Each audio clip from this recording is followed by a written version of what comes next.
Hi, Miss Breidenbach. How are you doing today? Good, Mr. Platt. How are you? I'm doing okay. We got to get through about 30 of these today, so it's going to be a long one, but definitely helps my students. So anything I can do to help. Good to know. Good to know. Okay. So first thing I just want to get started with is talking about how April does in class. She's very motivated to learn. She always turns things in. Uh, she does have some struggles in reading, but overall, she's just a pleasure to be in the class. Good to know. Yep. She definitely is a. Does she show hesitance when it's time to read?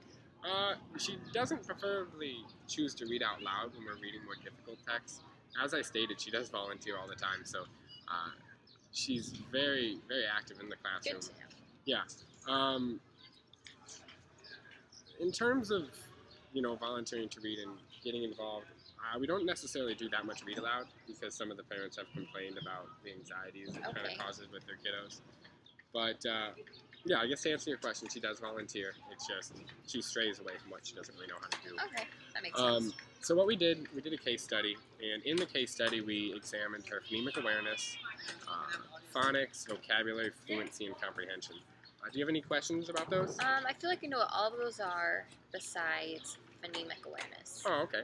And to be honest, before I started teaching, I had no idea what it was. Phonemic awareness is basically the idea of recognizing sounds without visual. Simply put, if you're in the dark and somebody say cat, what's the first sound and what makes it? It's just being able to do that without actually seeing the word. Do you have any other questions on? No, I think I understand Okay. everything else. So what I want to kind of start with is talking about April's strengths. She has an excellent vocabulary, which doesn't really match up with the fact that she reads at a bit of a lower level. I think that has a lot to do with how motivated she is to learn. She hears a word she doesn't know, kind of locks into her brain. She uses it all day. Yeah, uses it all day, and not usually spelt right, but certainly used in the right context. Another area of strength I put was just motivation to learn. I know personally, growing up, I had a bit of a difficulty with reading, and I see a lot of my kids get very down on themselves when they can't read. And what makes Abel so capable of overcoming this difficulty is that she's very motivated to learn. She will do whatever it takes to learn. She can get down on herself, but who can't? She's human. The third area of strength I wanted to talk about was comprehension. As we just talked about vocabulary, she'll use the word, can't spell it, but she uses it right, and she drops it whenever she can. She's pretty good at pulling out meaning from text. The only area where I find a bit of difficulty is that she reads such lower level text in comic books that it's not necessarily hard to pull out the meaning from an entire comic book when the whole thing's about the same topic. Yeah, all she really reads is comic books. Is that okay, or does she need to branch out a little more? I think considering how motivated she is to learn, I definitely would have us push more to branching out. I don't want to stifle her enjoyment in reading, but in the same breath, when we get to 5th grade and we're reading choppy and we're having difficulty with fluency, we need to start kind of pushing ourselves along because, if you're not growing, you're decaying. I would recommend Magic Treehouse series. Okay. They are definitely below the grade level that she should be reading, but they're very capable. She's very capable of reading these books. They're interesting. I think they'll fit kind of in with her. Is it a tie between comic books and bigger literature? Yeah, it is definitely a tie between kind of shorter books like comic and chapter books. It's kind of like a first type chapter book, and it's about history. I think she'll love it. Some of the strategies that we're going to put forth to solidify these strengths is we're going to expand our library. As we talked, it's going to do wonders for expanding that vocabulary. We're also going to keep a positive atmosphere going around reading. Other kids can sometimes kind of get down on her about that all she reads is comic books. Don't really let that happen. I don't know what happens on at the home with her brother, but we just want to always keep a positive atmosphere around trying to learn. Okay, I know her brother picks on her quite a bit. Her brother's a straight A student. Yeah. So that really kind of bugs her because she does struggle so much. Yeah, and I guess I can see where all of her effort comes from because, it takes effort to get those A's, and she's doing that same effort. She just needs a little bit more support. And then another thing we're going to do is going to start giving maybe short quizzes at the end of the class just to really solidify that comprehension. Okay. It'd be kind of like an e-ticket, so we'd read something and then everyone would have to finish 3 questions before they leave the class. Are all of the students going to receive these e-tickets or just April? I believe what I want to do is have them all do it and then maybe start specializing April's just if I start to see their a lack of comprehension or she's really doing well on it. Okay. Overall, she's just a little bit behind the rest of the students, so there's not really a need to do an overhaul to catch her up. But in the same breath, I do want to take notice of where she's struggling and kind of hone in on that. Okay, good to know. So for areas of growth I wanted to talk about, as we talk about comic books, it tends to be read very choppily, and because of that, her fluency has suffered significantly. When she reads, she'll read in 2 and 3 word spurts. She doesn't much read in 4 and 5 word spurts. Is that common for 5th grade, or is that really far below? It's hard to say just because now there's the standards of where she should be at and then the realities where her peers are. Okay. And she's not that much further behind her peers. But if we're speaking reality and Common Core standards, yeah, she is quite significantly behind in fluency. She reads very choppily. There's not much tone inflection in her voice. She does know when to be excited, but it's more like, yes, and then they did that, and then it just drops off back into kind of like a monotone. Kind of like a monotone. Sounds like her. Yeah, yeah. We also want to work a little bit more on comprehension. I know that I've said 2 of these, comprehension and vocab, as being strengths, and that's where kind of like the strangeness of April comes in. She'll exceed in certain parts of these assessments and then kind of fall behind. So she'll understand what impeach means, but then when I say describe connect, she can't describe to me what connect means. So it's kind of like a little bit of both worlds.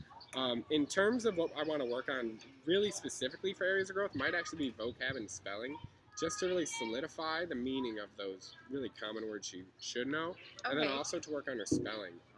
April is a great writer, like I said, very motivated, but something that always kills her is when she writes and trying to show it to people, she struggles significantly at spelling, and she doesn't really want to share her work because she has all those errors. She's embarrassed. Yeah, I've heard a few kids actually point out, like, oh, you know, like, that's not how you spell that. And, yeah, just kind of improving that. We're going into 6th grade next year, so if we can build up her confidence, I think that'd be great. Okay. Some ways that I think that we're going to try to achieve this in school is by expanding the type of books we read in class. As I said, the whole class is kind of behind, so we need to push everyone forward. So that will hopefully help, lift up April. Another thing I want to do is assign extra practice, and this will be mainly focused on comprehension. So maybe we'll have them do book reports and then have a test for that book report. Okay. And I know your question earlier was, this is just going to be for April, What I'll probably do is have 50 books they can read and have 50 predetermined quizzes. So everybody can pick what they want, and then they just have to do kind of like a book report, book quiz. And that should help improve our comprehension. For spelling and vocab maintenance, probably just going to do word lists. I know that's not the most exciting thing, but I find it to be effective. It also can really put it into blocks what she does know and what she doesn't. I feel like April has a lot of gaps too, so if you just kind of keep it simple with that kind of thing and maybe review, I think that would help her a lot too. Absolutely. It's a great suggestion. So then I wanted to talk about some strategies you could do at home. One of them is read more with April. I don't know, the home situation. I do know that reading with your kid helps a bunch. Okay. Another thing, read in front of your kid. And this may sound like the same thing, but what I mean is get a good book you like, and while they're sitting there doing something, read. Show that reading isn't just for school, and reading isn't just something that you get forced to do. Okay. Another thing I would like to do is point out words that she has difficulty with. And I know, in the school setting we wouldn't want to do that because it's going to kind of stifle our confidence. But in the home setting, you can kind of be like, hey, dear, this is how we do this. This is how we do this. And maybe even putting a word wall to focus on words that she really struggles with. Because like I said, she has all this creativity, all this brilliance in her mind, and she can't really express it. So any way we can find to let her get that brilliance out. One thing April really likes to do, she likes to write short stories at home, kind of based off her comic book, so I can incorporate the word wall into her comic book. I think that's a great idea. Great idea. So now at this point, I'm going to ask you a couple questions, and feel free to ask me some back. How long has April been reading at home? Like reading or reading with somebody at home? Where you actually thought she was reading and not just memorizing. I honestly don't know. Okay.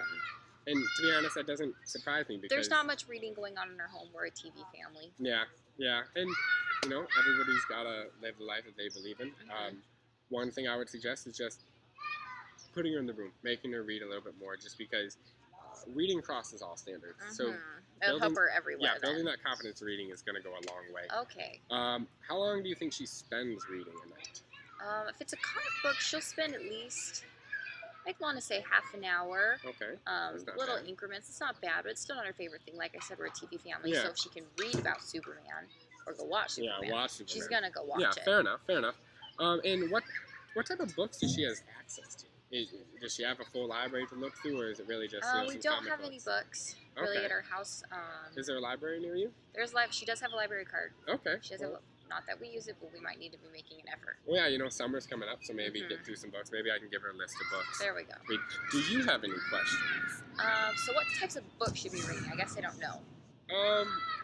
That really is up to her. I don't want to say she can't read this, can't read that, but we definitely need to be moving forward. Okay. So anything that's going to make it more difficult on her is so should we just continue getting her comics? Should that be done? I would say no, because she seems to really enjoy them. Okay. But maybe find a way to get like graphic novels, things that are like comic books, that kind of take it to the next level in terms of difficulty. Okay. Do you have any more questions? I think that's all. Okay, and once again, she's a pleasure to have in class. I really, really enjoy working with her, and I look forward to helping her improve in the next couple months. All right, thank you, Mr. Platt. Thank you for spending the time with me.